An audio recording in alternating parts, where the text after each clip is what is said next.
The Legend of Zelda features a ton of powerful beings for Link to defeat. However, there are two who are so powerful that they are in a completely different league. The fearsome Lynel, who is a skilled warrior with beast traits, and the Darknut, who are seen as one of the strongest knights in the entire series. However, if these two ended up in a battle, who would end up victorious? Well, let's find out.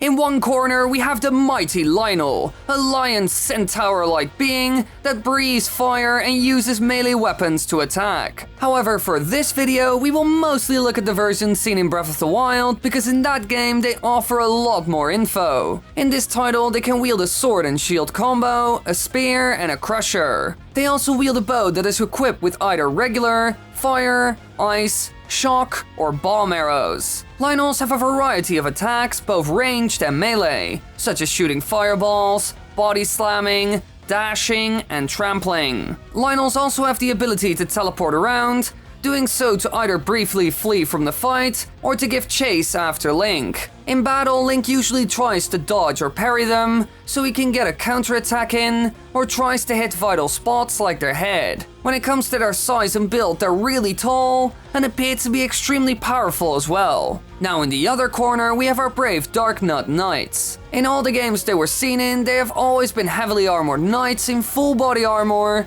with a sword or mace and a shield. In Link's Awakening, we even saw them use bows to attack Link from a distance, so they have a wide range of weapon options. Now they are very similar to the Iron Knuckle enemy and boss. However, there are a couple of differences. The Darknuts are all masters of sword fighting, which can be seen during battles with them in the Wind Waker and Twilight Princess. In those games, you will also see the difference in size between Link and the Darknut. Just like the Lynel, they tower over our hero. These knights are known to charge at Link, as in Link's Awakening, parry and block his sword strikes, as in the Wind Waker, and possess a highly mobile second form, most notable in Twilight Princess. So really, both candidates are extremely powerful and worthy opponents for each other. But in order to find out who would come out as the winner, we will look at the following points: their individual strengths and weaknesses, weapons and armor, and tactics during battle. We will start with our first point. Here, the Lynels have one major advantage,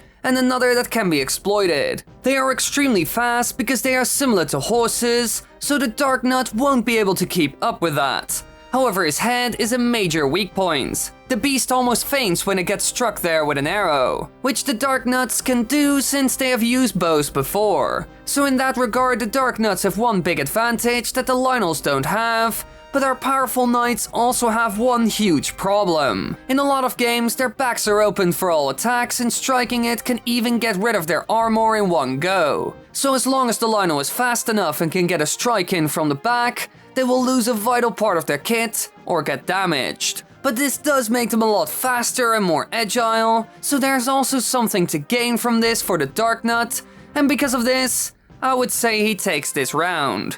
Now for the next point, their weapons and armor. Here we really start to see the differences between the two. While the Darknuts have some pretty good equipment, especially their armor that's almost unbeatable, the Lynels are on a completely different level. When it comes to their protection, it's not the best. They just have a shield and almost no armor. However, their weapons are beyond incredible. Something like a crusher could deal a ton of damage to the Darknut, because the weakness of plate armor is blunt weapons. Back in the real world, they even developed a technique for this called half-swording. They would basically use a longsword the other way around by grabbing the blade and using the crossguard and grip like a hammer, because plate will stop cuts and jabs, but you aren't protected from heavy blows by any part of your body. So here the Lynels have one advantage already, but there's more. The bow and arrow combinations that they use are also beyond perfect. The electric and explosive arrows they use will either completely destroy the armor of the Darknut in seconds,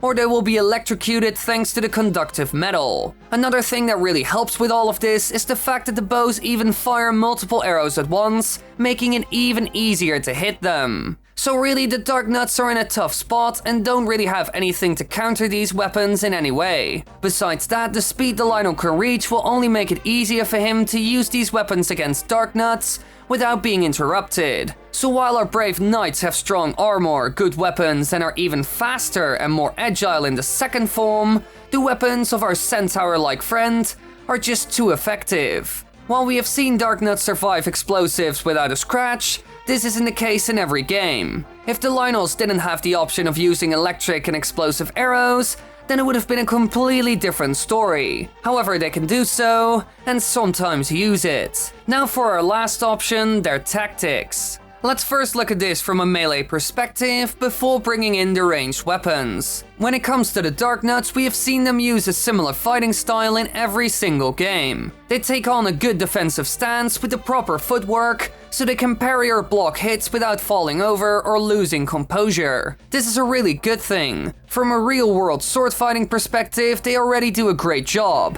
especially the ones seen in Twilight Princess. So they are ready to defend themselves or strike efficiently from the very moment the fight starts, which would make it extremely difficult for a lynel to break through. The only reason why Link can even defeat them is because he's smaller and extremely agile. And while the lynels are certainly fast, they can't do stuff like roll because they run on all fours. Even when they lose their armor, they're still extremely good in dodging and delivering a counterattack right after. So they could use a similar tactic to Link by dodging the lynel attacks, parrying, or blocking, and then delivering a blow in return. Something like this is certainly possible for them because the lynel's defense is nowhere near as good. Every time they attack in any way, they're right open for a couple of hits right after, while the Darknuts lock up quite fast after their offensive move. And if they want to deal a quick hit, he can always dash at the lynel to surprise it. So when it comes to melee tactics and moves, the Darknut certainly wins. However, now we get to the ranged attacks.